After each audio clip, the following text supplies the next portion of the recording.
खुद पर ध्यान दो, लोगों पर नहीं। एक बार की बात है, एक लड़का था, उसका नाम सबल था, जो नगर में रहता था। वह अपने जीवन से बहुत निराश था। उनकी निराशा का कारण यह था कि वह अब तक अपने जीवन में कुछ नहीं कर रहा था। उसके माता पिता उसे ताने मारते थे कि आपके सभी मित्र कुछ न कुछ कर रहे हैं, लेकिन आप अभी भी घर बैठे हैं। दोस्तों के बीच भी अक्सर उनका मजाक उड़ाया जाता था। वह कहीं जाता तो लोग उससे पूछते कि आप क्या कर रहे हैं। उसे यह बताने में भी शर्म आ रही थी। वह कुछ नहीं कर रहा था। धीरे धीरे उसने रिश्तेदारों से मिलना जुलना कम कर दिया और लोगों से मिलना भी बंद कर दिया। वह ज्यादातर समय घर पर ही रहता है। वह अकेला रोता है और भगवान को कोसता है और अपनी किस्मत को दोष देता है। अब उसे अपना जीवन बोझ लगने लगा था। कभी कभी वह सोचता कि कब वह कुछ करने के योग्य बनेगा, और फिर वह सोचता कि जिंदा रहने से अच्छा मर जाना है। एक दिन वह अपने नगर की एक गली से गुजर रहा था। तभी उसने देखा कि एक उपदेशक दू आह और परेशानियों पर उपदेश दे रहा है। वह भी उसी भीड़ में सबसे पीछे बैठ गया और गुरु के प्रवचन सुनने लगा। उपदेशक कह रहा था, दुख एक शिक्षक की तरह है जो हमें जीवन की सच्चाई दिखाता है और हमें जीने का सही तरीका सिखाता है। आप चाहें तो जिंदगी जीना भी सीख सकते हैं। गुरुजी उपदेश दे रहे थे कि तुम चाहो तो कुछ भी हासिल कर सकते हो, और अगर चाहो तो एक कोने में बैठकर रो सकते हो। इन सभी बातों को सबल ध्यान से सुन रहा था, लेकिन शिक्षक की यह बातें पसंद नहीं आई। उसने खड़े होकर कहा कि कुछ भी सिखाने से दो आंख दूर नहीं होता। इसमें केवल दर्द होता है, दुख की पीड़ा अनंत है। ऐसा लगता है कि इसके बाद कुछ होने वाला नहीं है, इससे कुछ भी फर्क नहीं पड़ता है, इसके सामने तो मौत भी छोटी लगती है। उपदेशक ने कहा, फिर तुम्हारा दुख क्या है? सबल ने उसके सामने अपनी सारी व्यथा सुनाई और पूछा, मेरे दुख का कोई उपाय है तुम्हारे पास? यह सुनकर शिक्षक मुस्कुराए और बोले, तुम उस दिन मेरे पास आओ जब आपके जीवन में वास्तविक दर्द हो। मैं आपकी समस्या का समाधान अवश्य करूंगा। यह कहकर गुरु वहां से चला गया। सबल ने सोचा, कहीं मेरा दुख नकली तो नहीं है? क्या मैं जिस दर्द से गुजर रहा हूं वह नकली है? मेरा दुख कोई नहीं समझ सकता। जब माँ बाप नहीं समझते तो गुरु क्या समझेगा? उनके दुखों से व्यथित होकर सबल ने एक फैसला लिया कि अब वह कुछ करेगा। सबल ने एक छोटा व्यवसाय शुरू किया, पर उसे सफलता नहीं मिल रही थी। लेकिन उसके घर वाले पूछते हैं कि क्या वह कुछ कोशिश कर रहा है। वह अपने व्यवसाय में लगा रहा और धीरे धीरे उन्हें सफलता मिलने लगी। फिर उसने गति पकड़ी और केवल 3 साल के अंदर ही वह एक बड़ा बिजनेसमैन बन गया। अब सबल के आसपास ऐसे कई लोग थे जो उसकी परवाह करता था, जो उससे प्यार करता था। अब उनके परिवार के सदस्य भी उसकी तारीफ करते नहीं थक रहे थे। दिन ब दिन उसके मित्रों की संख्या बढ़ती जा रही थी। अब वह अपनी जिंदगी से बहुत खुश था। उनके कुछ दोस्तों ने उन्हें सलाह दी कि जब आप एक बड़ा बिजनेसमैन बनकर बहुत खुश हैं, तो सोचिए आपको कितनी खुशी होगी अगर आप इस शहर और इस राज्य के सबसे बड़े बिजनेसमैन बन जाते हैं। कितने लोग आपसे जुड़ना चाहेंगे, आपकी कितनी बड़ी ख्याति होगी, और स्वयं राजा भी आपसे दोस्ती करना चाहेंगे और जरूरत पड़ने पर ही आपसे पैसे उधार लेंगे। दोस्तों की यह बात सबल के मन में घर कर गई। अब वह और पैसे कमाने की कोशिश करने लगा, लेकिन उसे यह सब बहुत ही जल्दी चाहिए था। वह समय बर्बाद नहीं करना चाहता था। उनका अधिकांश समय इन चीजों को प्राप्त करने में घलाने लगा। इसलिए वह ऐसे काम करने लगा जो सही नहीं था। उसने बड़ा उधार लेना शुरू कर दिया। उसके दोस्तों से पैसे की मात्रा और अधिक मुनाफा कमाने के लालच में वह अपने माल में मिलावट करने लगा। उसने अन्य व्यापारियों के खिलाफ भी साजिश रची और उन्हें डराया धमकाया। जैसा उसके दोस्त कहते थे वैसा ही करता था। वह इन तरीकों से ज्यादा पैसा कमा रहा था, पर अब उसके जीवन में पहले जैसा चैन न था। उनके मन की शांति गायब हो गई थी और वह रात को सो नहीं पाता था। वह हंगामे में रहता था। वह सब कुछ पाकर भी उन्हें किसी चीज में सुख नहीं मिल रहा था। एक दिन सबल अपनी गाड़ी में कहीं जा रहा था। तभी रास्ते में उन्हें उपदेशक का आश्रम दिखाई दिया। वह रुका और गुरु के पास जाकर बोला, संत, आपने मुझे मेरे पास आने के लिए कहा था। जब मेरे जीवन में सच्चा दुख आता है, अब मैं बहुत दुखी हूं कि मेरी नींद हराम हो गई है। मुझे कहीं भी शांति नहीं मिल रही है। इस प्रकार सबल ने अपनी सारी समस्याएं गुरु को बता दी। गुरु ने कहा, जब तुम पहली बार मुझसे मिलने आए थे, तब भी तुम किसी दुख में थे। आपने उस दर्द से क्या सीखा? सबल ने कहा कि सिर्फ सोचने और चिंता करने से कुछ नहीं होता। आपकी दृष्टि को सच करने के लिए यह कार्रवाई करता है, और सिर्फ काम करने से कुछ नहीं होता, परिणाम भी मिलना चाहिए। जब आपको लगता है कि आपका लक्ष्य हासिल नहीं होने वाला, तब राह में चाहे कितनी भी मुश्किलें आ जाएं, मन कितना भी निराश क्यों न हो, कितना भी लगता हो कि अब कुछ नहीं होने वाला है, तभी विश्वास करें, मैं जो भी कर रहा हूं उसमें अवश्य सफल होऊंगा। खुद पर ध्यान दो, लोगों पर नहीं। लोग केवल सफल लोगों का सम्मान करते हैं। कोई कितना भी अच्छा क्यों ना हो, वह हमेशा लोगों की नजरों में बोझ बने रहते हैं।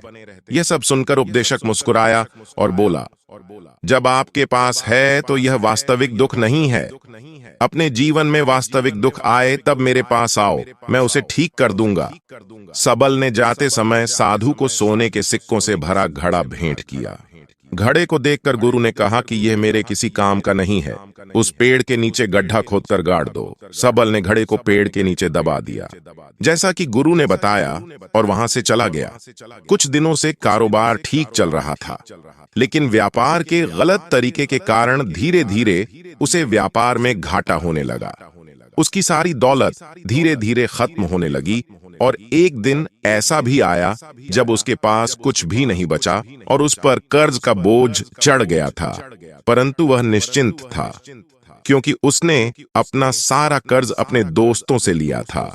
उसने सोचा कि उसके दोस्त बुरे वक्त में उनके साथ खड़े रहेंगे, लेकिन ऐसा कुछ नहीं हुआ। जैसे ही बुरा वक्त आया, दोस्त पहले उससे कर्ज मांगने लगे। अगर उसने कर्ज नहीं लौटाया, उन्होंने उसे जान से मारने की धमकी भी दी। उनके सभी शुभचिंतक और प्रियजन उससे दूर हो गए। उसके दोस्त, जो उसके साथ मस्ती किया करते थे, अब उससे दूर भाग रहे थे। उसका परिवार उसकी गलतियां और कमियां गिनने लगा। उनकी सारी संपत्ति नीलाम कर दी गई और उसके पास कुछ भी न बचा। जब उसने अपने पिता से मदद मांगी, पिता ने कहा कि मेरे पास थोड़ी सी संपत्ति है, मैं तुम्हारी मां को क्या कहूंगा अगर मैं तुम्हें दे दूं? यह संपत्ति हमारा अंतिम उपाय है। सबल के मन में गहरा दुख छा गया। उसके आसपास कोई नहीं था जो उनके दुख को समझ सके, जो उसे संभाल सके। जनता के इस विश्वासघात के कारण वह अंदर से टूट चुका था। वह सोचने लगा कि अब जीने का क्या मतलब है, अब मौत ही मेरा सहारा है। वह आत्महत्या करने के लिए पहाड़ी पर जा रहा था। तब से उसे याद आया कि उस शिक्षक ने उससे कहा था, मेरे पास आओ जब तुम्हारे जीवन में वास्तविक दुख हो। सबल गुरु के पास गया और अपनी सारी व्यथा सुनाई। आंखों में आंसू लिए उसने कहा, हे गुरुजी, मेरे दुख का निवारण कीजिए। गुरु ने कहा, जब जीवन में असली दुख होता है तब मेरे पास आ जाना, मैं इसे जरूर ठीक करूंगा। सबल ने कहा कि ये क्या हो रहा है, मेरी जिंदगी में अभी दुख नहीं है, तो आखिर असली दुख क्या है? गुरुजी ने सबसे कहा कि पहले आप मुझे बताओ, आपने अपने दुख से क्या सीखा?